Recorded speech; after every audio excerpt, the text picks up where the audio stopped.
الحمد للہ رب العالمین والعاقبۃ للمتقین اللہم صلی علی محمد وعلی آل محمد کما صلیت علی ابراہیم وعلی آل ابراہیم انک حمید مجید اللہم بارک علی محمد وعلی آل محمد کما بارکت علی ابراہیم وعلی آل ابراہیم انک حمید مجید رب اشرح لی صدری ویسر لی امری واحلل عقدۃ من لسانی یفقهوا قولی سبحانک لا علم لنا الا ما علمتنا انک انت العلیم الحکیم اللہم انفعنا بما علمتنا وعلمنا ما ينفعنا وزدنا علما۔ کتاب الصوم، روزے کے مسائل۔ صام یصوم صوما عربی کے اندر کہتے ہیں رکنے کو۔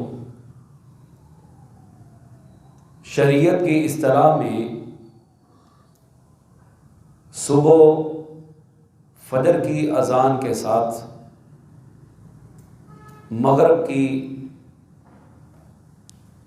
غروب ہونے تک کھانے پینے سے، ازدواجی تعلقات سے رکنے کا نام روزہ ہے۔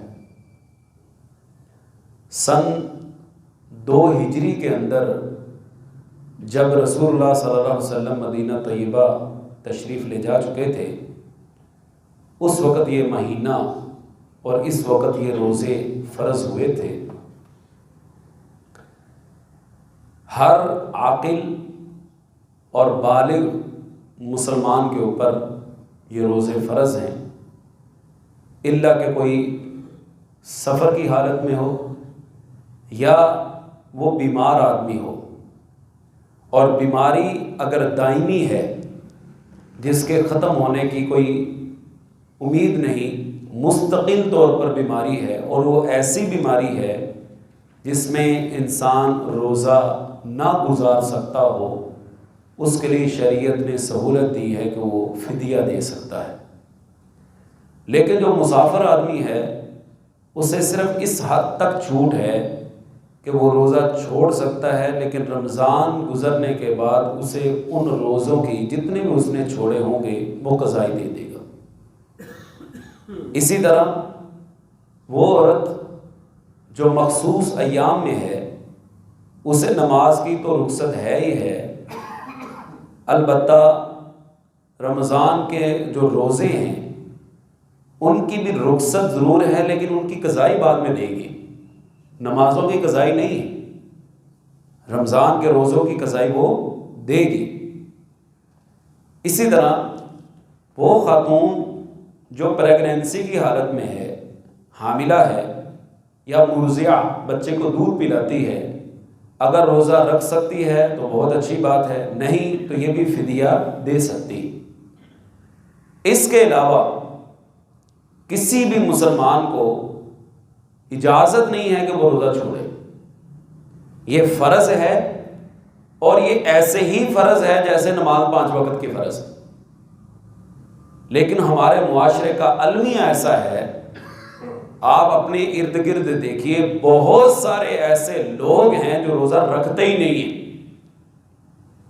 اگر یہ کہا جائے کہ 95% لوگ روزہ نہیں رکھتے تو میرا خیال ہے کہ شاید مبالغہ نہیں ہوگا۔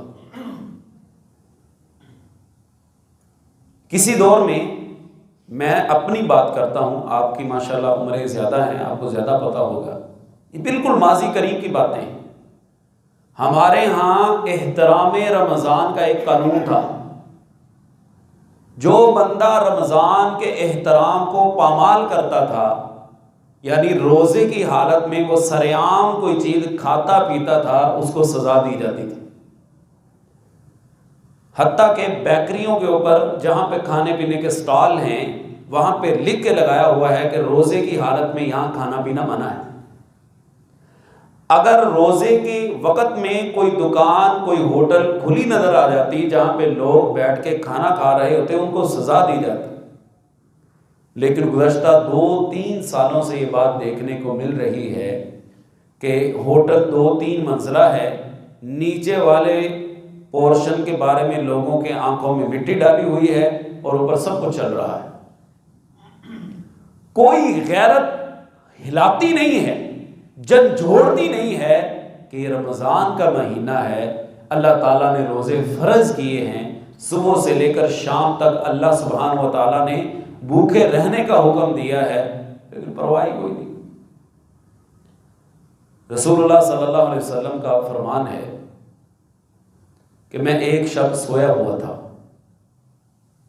میرے پاس 2 آنے والے آئے، فرشتے آئے، اور آپ کو پتا ہے کہ نبی کا خواب بھی وہی ہوتا ہے. فرشتے مجھے لے کے جانے لگے تو ایک گھاٹی کے قریب لے گئے جس پہ چڑھنا بڑا دشوار تھا. مجھے انہوں نے کہا جی اب چڑھیے. میں نے کہا مجھے چڑھا نہیں جا رہا. فرشتے کہنے لگے آپ چڑھیے، ان قریب آپ چڑھ جائیں گے. رسول اللہ صلی اللہ علیہ وسلم فرماتے ہیں میں چڑھ گیا. میں نے اس گھاٹی کے دوسری جانب دیکھا، لوگ ہیں ان کے منہ کے اندر لوہے کا راڑ ڈال کر ان کی باچھوں کو چیرا جا رہا ہے. میں نے کہا من ہؤلاء، یہ کون بدبخت ہیں؟ تو مجھے بتایا گیا کہ یہ آپ کی امت کے وہ بد نصیب ہیں جو طاقت ہونے کے باوجود روزہ نہیں رکھتے. ایک روایت کے اندر الفاظ یہ ہیں کہ جو جان بوجھ کے روزہ توڑ دیتے ہیں. علماء نے اس کے بارے میں لکھا ہے یہ تو روزہ توڑ دینے والے کی سزا ہے، جو روزہ رکھتا ہی نہیں اس کی سزا کیا ہوگی. ہمارے ہاں کنسپٹ پتہ کیا ہے؟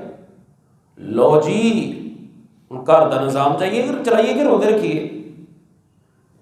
یعنی ہم اس مہینے کو بھی عام دنوں کی طرح سمجھ کر ضائع کر دیتے ہیں، گزارتے نہیں.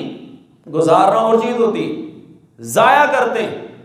کل ایک امام صاحب کے بارے میں پڑھ رہا تھا میں کہ ان کے بارے میں غالباً عبداللہ نامی تھے.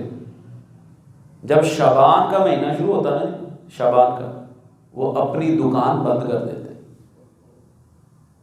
شعبان کے پورے مہینے میں وہ دکان نہیں کھولتے تھے بلکہ اللہ کی عبادت کے اندر منہمک ہو جاتے تھے. اور آپ کو پتا ہے شعبان کا مہینہ ابتدائیہ ہے رمضان کا. ہم نمازوں سے پہلے سنتیں پڑھتے ہیں نا، ان سنتوں کی حکمت پتہ کیا ہے؟ وہ یہ ہے کہ آپ فرائض ادا کرنے کے لیے ذہنی طور پر تیار ہو جائیں. میں آپ کو یہاں پہ بیٹھ کے نا ایک دعوت دیتا ہوں، آپ کو دعوت ہے، آپ کو ایک چیلنج سمجھ لیں، چیلنج ہے. میں اس کو چیلنج تو نہیں کہہ سکتا لیکن سمجھانے کے لیے کہہ دیتا ہوں چیلنج. آپ اپنی نماز سنتوں کے بغیر پڑھ کے دیکھ لیں اور سنتوں کے ساتھ پڑھ کے دیکھ لیں، آپ کو زمین آسمان کا فرق نظر آئے گا.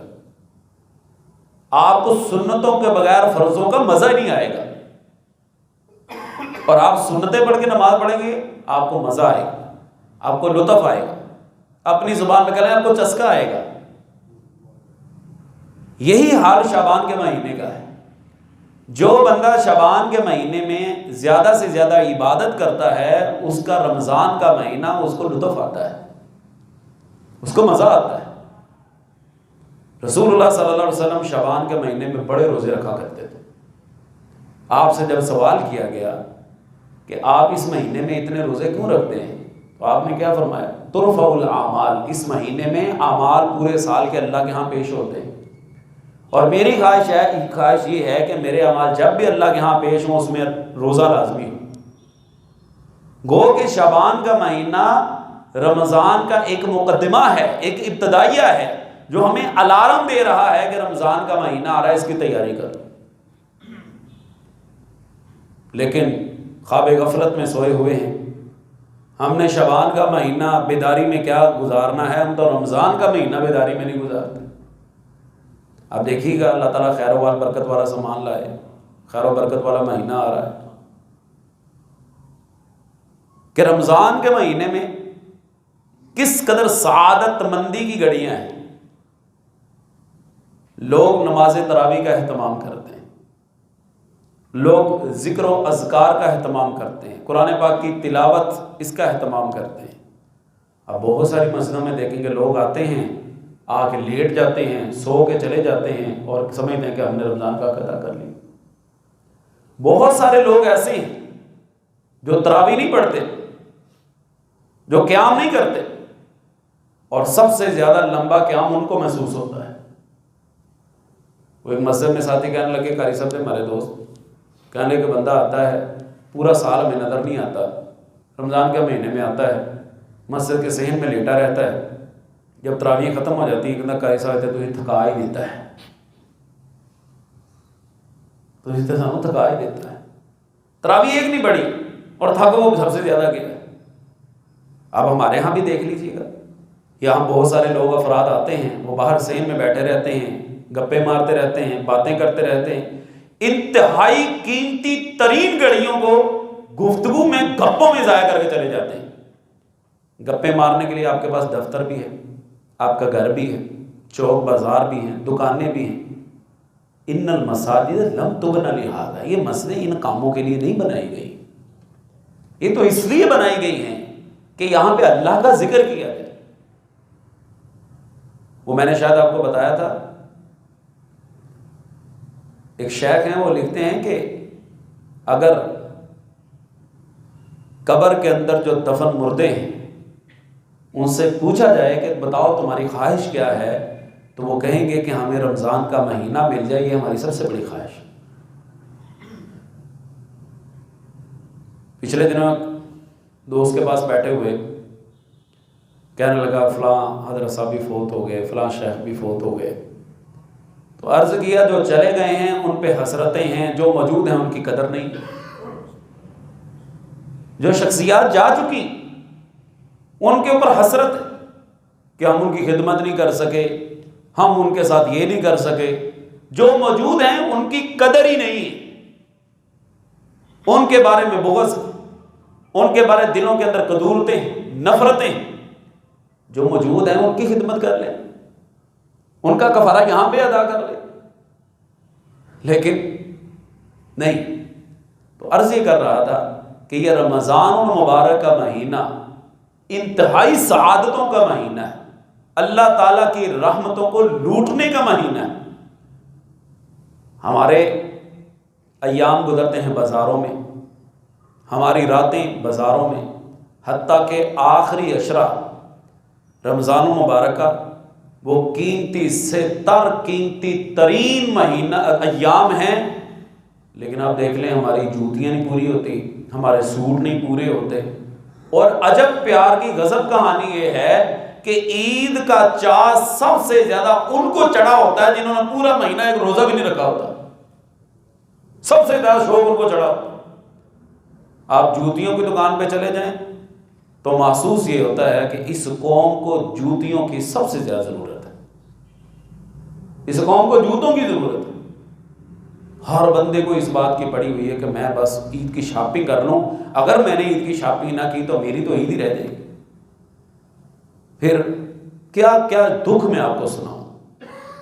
بہت سارے لوگ اعتکاف کرتے ہیں، اب 10 دنوں میں اللہ تعالیٰ نے موقع دیا داڑھی رکھنے کا، تو نائی کو پہلے فون کر دیتے ہیں کہ آج چاندہ نظر آنا ہے، میں آ رہے ہیں، تو اس طرح اپنا تیز کر کے رکھی۔ جاتے ہیں سنت رسول کو گٹروں میں بہا کے آ جاتے ہیں اور سمجھتے ہیں کہ ہم نے بہت بڑا مارکا مار لیا، ہم نے تو بہت بڑا میدان فتح کر لیا۔ تو یہ محرومی، اور انسان جب مر جائے گا پھر یہ حسرت کرے گا کہ کاش مجھے 2 نفل نماز پڑھنے کا بھی وقت مل جائے، لیکن ملنا۔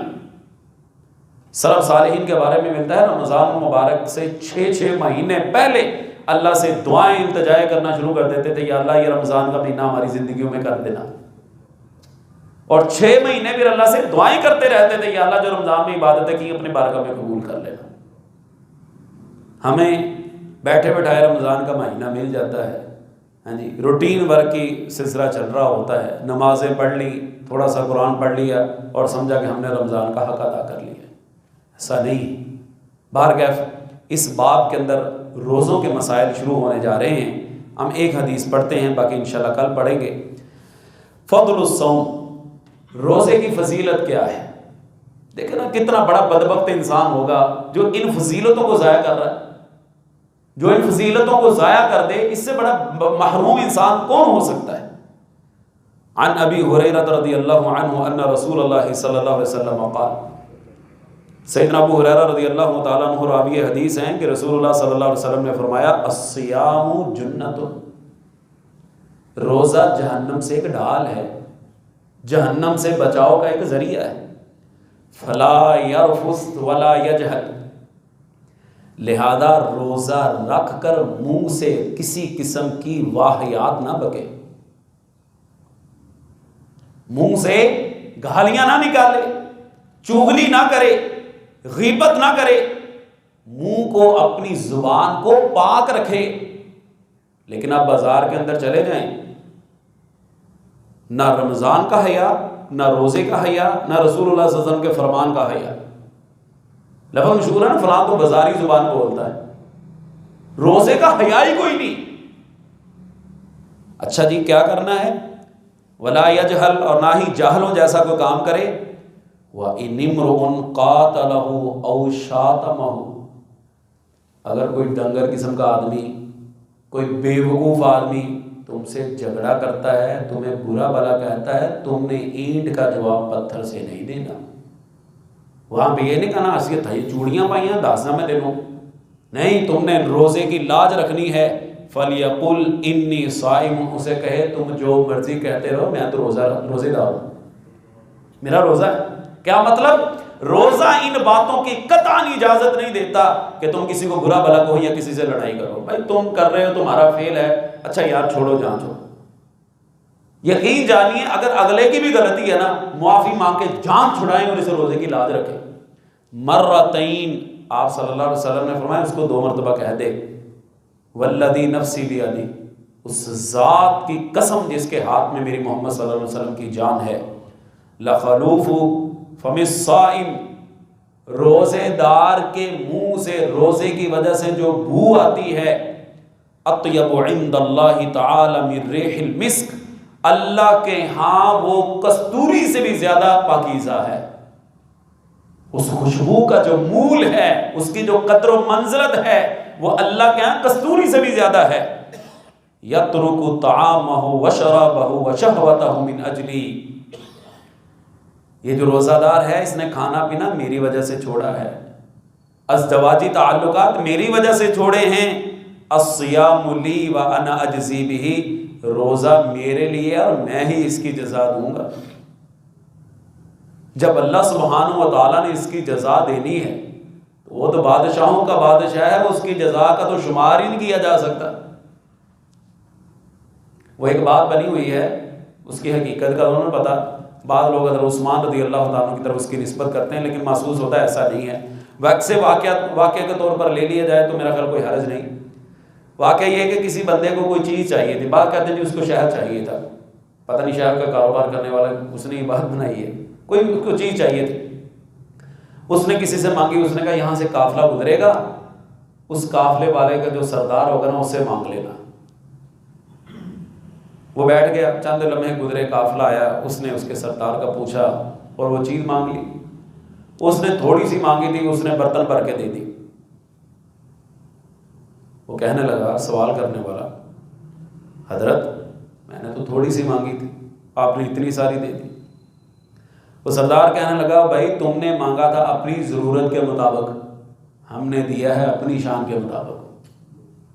تو اللہ سبحانہ و تعالیٰ اس روزے کی جزا دے گا، وہ دے گا اپنی شایان شان، اور ہمیں اس کا علم ہی نہیں، ہمیں اس کا علم ہی نہیں کہ اس کی شایان شان کیا ہے. والحسنۃ بعشر امثالها، اور ہر نیکی کا ثواب 10 گنا ہے، اور رمضان میں تو 700 گنا تک بڑھ جاتا ہے. تو یہ رمضان کی فضیلت ہے، روزے کی فضیلت. دیکھیں نا اتنی بڑی فضیلت ہونے کے باوجود بھی اگر کوئی بندہ اس سے محروم رہ جاتا ہے، وہ بدبخت اور بد نصیب نہیں تو اور کیا ہے. وہ حدیث مشہور ہے نا، رسول اللہ صلی اللہ علیہ وسلم ممبر کے اوپر تشریف فرما ہونے لگے، آپ نے فرمایا کہ وہ بندہ برباد ہو جائے جو رمضان کے مہینے میں روزے پائے لیکن اللہ سے مغفرت نہ کروا سکے. اور ایک تو سر پھرا ایسا ہے جس کے پاس نہ علم ہے نہ کوئی اور چیز ہے، اس سے کسی نے سوال کر لیا کہ جی کوئی بندہ روزہ رکھے صبح سے لے کر شام تک سویا رہے، تو کہتا چنگا ہی ہے، گناہوں تو بچے ہے۔ ہمارے کیا کہتے ہیں، عقل نہ ہوئے تو موجہ ہی موجہ۔ روزے کا یہ مقصد ہے کہ صبح سے لے کر شام تک سوئے سو روزہ رکھ رہے ہو کہ رب کے سر احسان کر رہے ہو؟ روزے کا مقصد تو یہ ہے کہ انسان جاگے ذرا کام کر۔ ہمارے بڑے بتاتے ہیں کہ فل گرمیوں کے روزے ہوتے تھے، ہاڑ جیٹھ کے گرمی ہوتی تھی، ہاں جی، وہ صافے گیلے کر کے اپنے اوپر لے کر واڈیاں کر رہے ہوتے تھے، واڈیاں بیجیاں کرتے ہوتے تھے۔ انہوں نے رمضان کے مہینے میں یہ کام کیا۔ حضرات صحابہ نے رمضان روزے رکھ کے جنگیں لڑی ہوئی، یہ مارکہ بدر 17 رمضان کو ہوا ہے، اور ہم یہ ہے کہ ہم نے دیہڑیاں کرنی ہے اور ہم نے یہ کام جو ہے نا جی گھر کا نظام چاہیے کہ اسی یہ کریے۔ ہمارے ادھر ایک مسجد ہے ابھی بھی، ادھر ایک آدمی دکان پہ بیٹھتا تھا، تو ایک بزرگ کہنے لگے یار تسی نماز پڑھیا کرو اتنے، تسی ہوں کہتا سی ہم کاروبار کریے کہ نمازاں پڑھیے۔ تو چند ہفتے بعد وہ فوت ہو گئے، لوگ کاروبار کر لو تسی۔ اس لیے یہ آنے والے کو لمحے کا نہیں پتا کیا سے کیا بن جانا ہے، اس لیے اگر اللہ تعالیٰ یہ سعادتیں دے رہا ہے اس کو خوب اپنے دامن میں سمیٹنا چاہیے۔ اللہ تعالیٰ سے دعا کریں، زندگی کا کوئی پتہ نہیں، اللہ تعالیٰ ہمیں اس مبارک مہینے میں پہنچا دے اور پھر اس کی خیر و برکات سے اللہ ہمیں مستفید ہونے کی توفیق عطا فرمائے۔ سبحان ربک رب العزۃ عما یصفون وسلام علی المرسلین والحمد للہ رب العالمین۔